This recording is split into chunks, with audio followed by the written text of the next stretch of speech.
Donald Rainwater, why do you want to be governor? Well, I think the simple answer for that is that I look at the people who are currently running our government, our state government, and I don't like the direction that things are going. I often tell people the Indiana I grew up in doesn't exist anymore.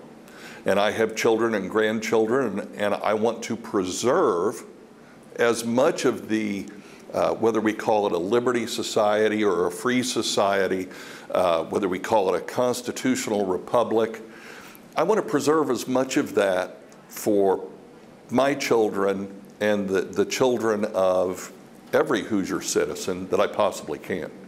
We sent a survey out over the air, on TV, online, asked people to fill out this survey and answer what's the #1 issue that you think will drive you to the polls this year. And it was close, but there were two really close at the top. The first one was the abortion issue. Now, we don't know which side of the abortion debate they're on, right. but clearly the #1 issue to voters in Indiana who responded to our survey, we had something like more than 600 responses. They said it's abortion. Do you think that law should change, or are you satisfied with the way it is here in Indiana? Well, I am a pro-life libertarian, and I believe that the current law needs to go through first of all, the legal process. One of the reasons that we have 3 branches of government is for checks and balances. And so therefore I think that the process in the courts needs to play out. I think that the legislature needs to look at I think we should be constantly reviewing all of our statutes and determining, are these appropriate? Do they fit the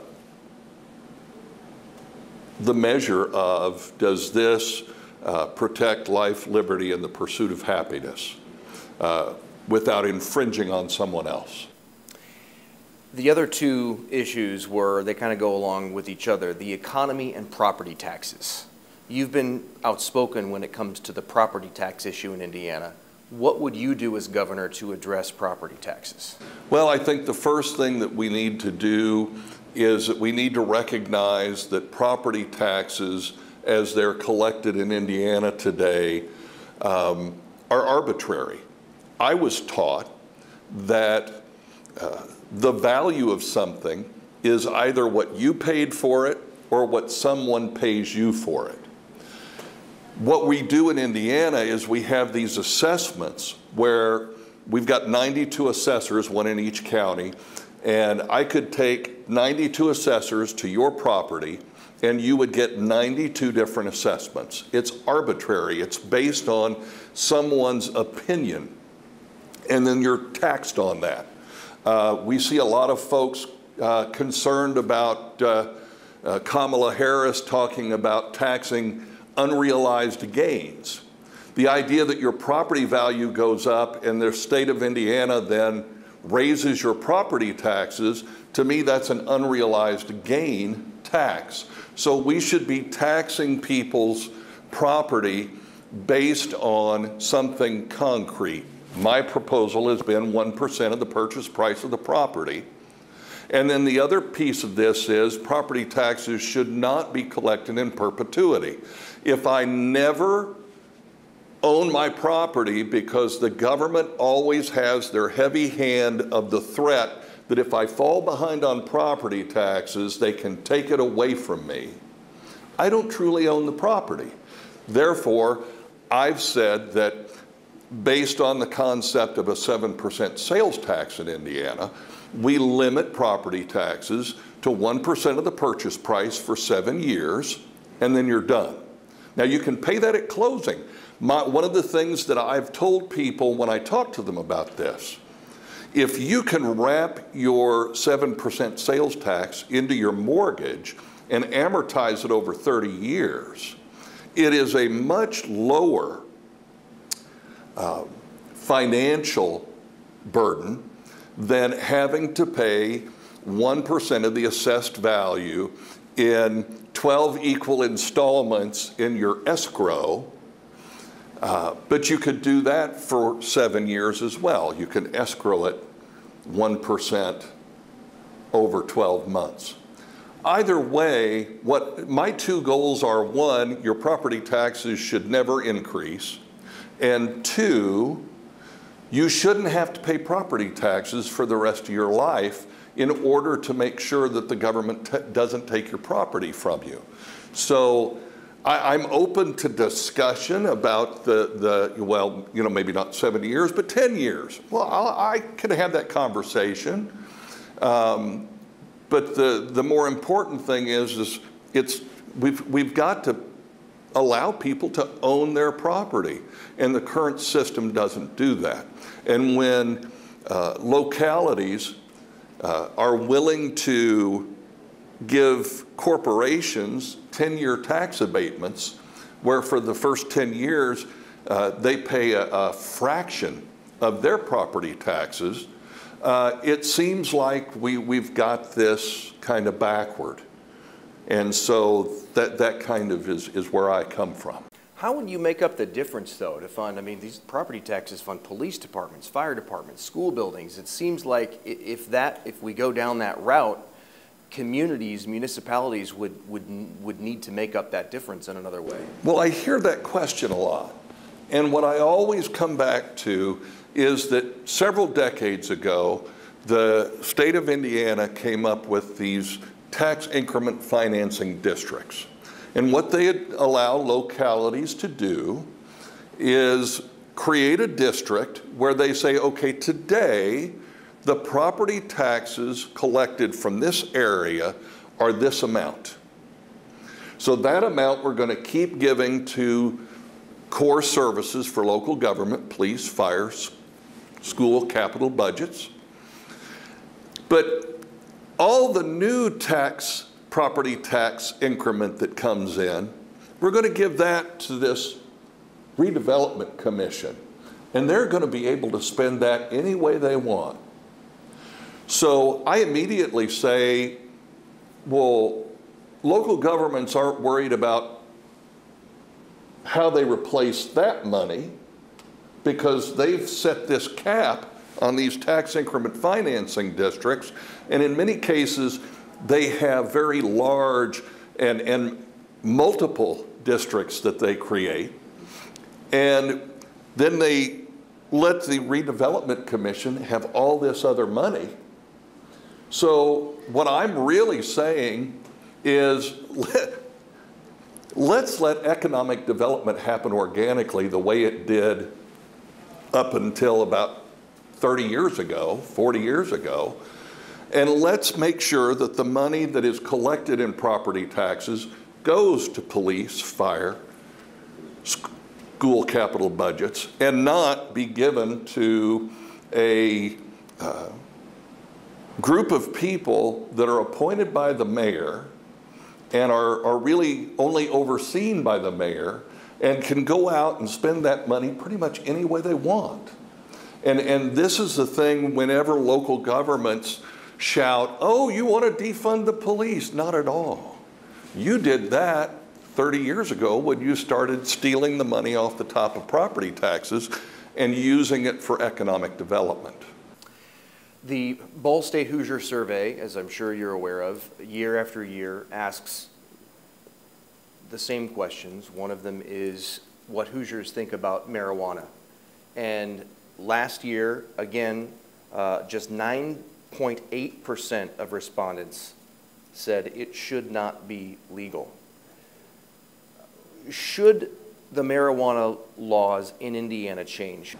Well, obviously as governor, I can't personally legalize it. The legislature has to do that. But I think that,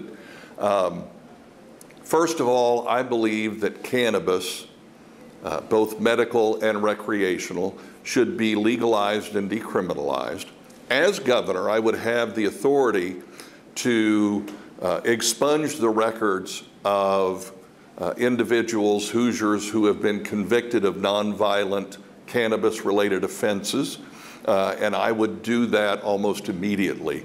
I believe that there are entirely too many people in the state of Indiana who struggle because they have a possession conviction, and it causes them to have difficulties in their everyday lives that probably isn't necessary, because if they had been caught with an unopened bottle of bourbon or wine or a six-pack of beer, or if they had a carton of cigarettes in their car, they would not have been charged with anything, because those things are all legal. And I believe that if we're going to have legal cigarettes and legal bourbon and vodka and wine and beer, that cannabis should be legal as well, and that these are adult decisions that adults should be allowed to make.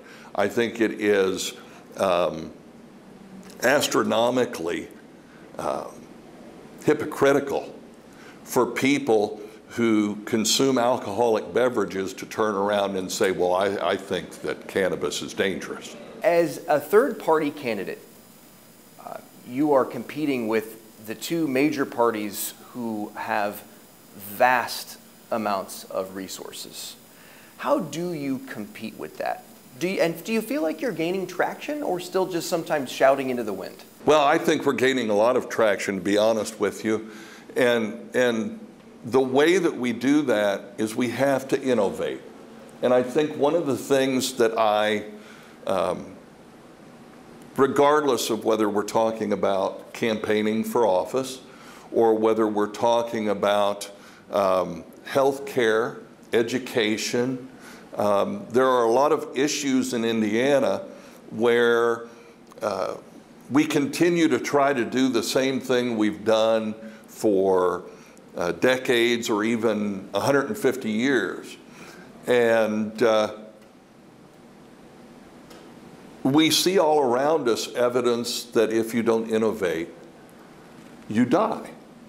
Sears, Blockbuster, all of these companies that were at one time at the forefront of innovation, at some point they got complacent and they said, well, we're good enough. And somebody else like Netflix or Walmart comes along, innovates, and when other companies don't innovate, they die. And I think it's the same with running a political campaign. I can't compete with candidates who are able to raise $100,000 checks from CEOs and labor unions, because they're really trading access to government for those donations. I don't do that. So I get $20, $50, $100 from the people that I represent, the individual who is struggling economically, and who, whether the econ professors at our state universities say that the GDP is up and the economy is thriving, and when they say, well, you know, inflation is going down, well, the rate of inflation is going down, but inflation is still going up. And anybody who puts gas in their gas tank or food on their table or clothes on their children's backs, they all know that. Those are the people I represent. So I don't get the same type of money to do the same type of marketing, if you will. I just have to innovate and try to do it better. And you think you're gaining traction? I do, and I will tell you, as I went during county fair season to county fairs all across the state, I had people come up to me and not only tell me, I voted for you in 2020, I'm going to vote for you again. I had people come up to me who said, I didn't know who you were in 2020. I didn't vote for you then, but I know who you are now and I'm voting for you. So to me, that indicates that we are getting the message out and that new voters are supporting us and are going to vote for us on November 5th. Tell me about Mr. Rainwater, not the candidate, just the person. Who are you when you're not campaigning, when you're at home on a Saturday? Well, so first of all, from a occupational standpoint, I've been a software engineer for about 25 years. I'm currently a project manager, which to me gives me a unique perspective on how to improve all 50-some agencies in our state government. We do need, as I'm fond of saying, better government, not bigger government, and you do that by improving processes, by innovating. But, you know, I'm a lifelong Hoosier. I was born on the east side of town, graduated from Warren Central High School in 1981. I spent 8 years in the United States Navy. When I got out, I got into teaching computer and business courses in a few vocational colleges here in central Indiana.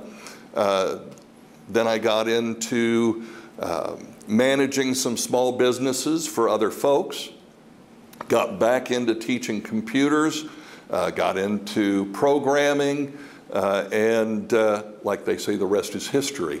I'm a Colts fan, I'm a Pacers fan. I love to fish. I'm not very good. My younger brother is a really good fisherman, and he likes to remind me that I'm not. But you know, I'm just an everyday average Hoosier as far as I'm concerned.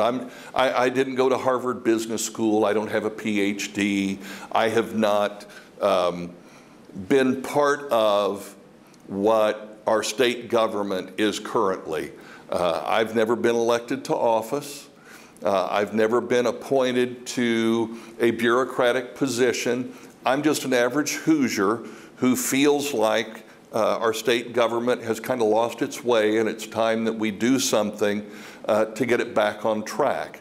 And by back on track, I mean we need small, limited government. We need government to stop putting its heavy hand on the scales of everything it touches, which then, you know, the reality is the majority of the things that we complain about as Hoosiers, high prices in health care, high prices in health insurance, high prices at the gas pump, high prices at the grocery store checkout.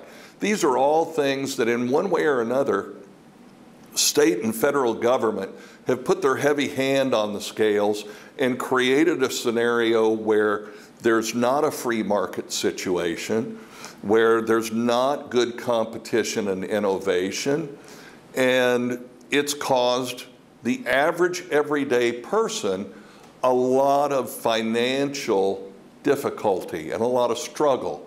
It's created problems in our education system. And instead of addressing the problem, government likes to create more of a problem by interfering more. And you know, I think back to when Ronald Reagan said the 9 most terrifying words in the English language are, "I'm from the government and I'm here to help." What I think we need is a government that helps by taking their hand off the scale and allowing the free market to do what the free market is supposed to do. Thank you for your time. Thank you.